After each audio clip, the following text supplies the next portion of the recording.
Depuis l'enlèvement samedi dernier de 17 missionnaires, parmi eux un Canadien et 5 enfants, les ravisseurs multiplient les démonstrations de force, réaffirmant sur les réseaux sociaux leur intention d'exécuter les otages si la rançon de 17 millions de dollars n'est pas payée.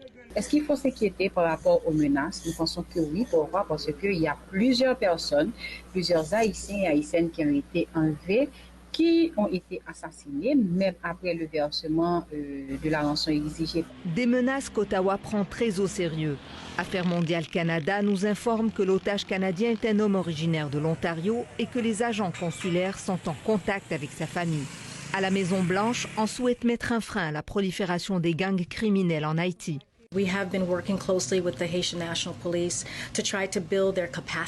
Nous voulons renforcer la capacité de la police haïtienne de lutter contre les gangs armés.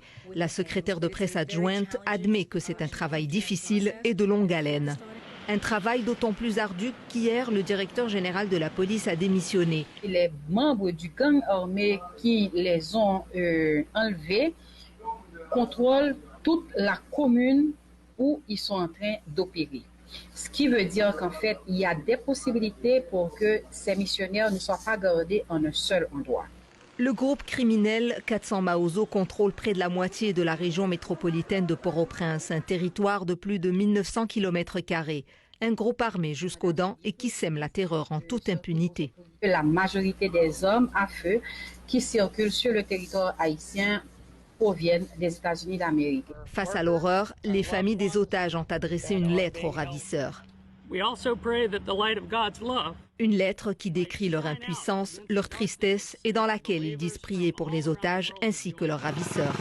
En Haïti, l'insécurité rampante attise la colère de la rue. Il n'y a pas d'essence et nos enfants ont faim.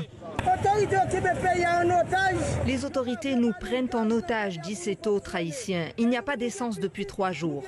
Les accusations de corruption portées contre de hauts fonctionnaires, l'inflation et l'insécurité plongent encore une fois Haïti dans une spirale de violence. Ici Yasmine Khayat, Radio-Canada, Montréal.